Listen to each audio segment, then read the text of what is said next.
ఏషామర్థే కాంక్షితం నః రాజ్యం భోగసుఖాని చ తైమేవ స్థితా యుద్ధే ప్రాణాం త్యక్త్వా ధనాని చ.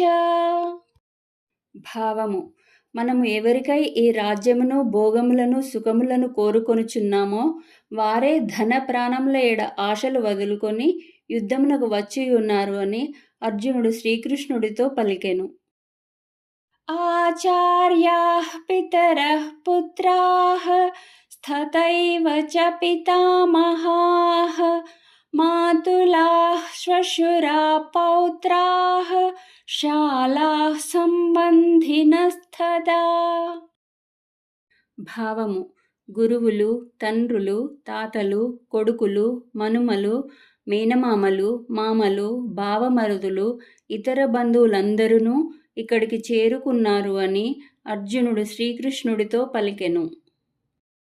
ఏతాన్న హంతుమిచ్ఛామి జ్ఞతోపి మధుసూదన అపి త్రైలోక్య రాజ్యస్య హేతోః కిం ను మహీ కృతే.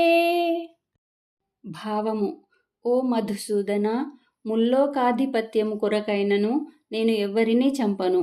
ఇక ఈ భూలోక రాజ్యము విషయమై చెప్పనేలా.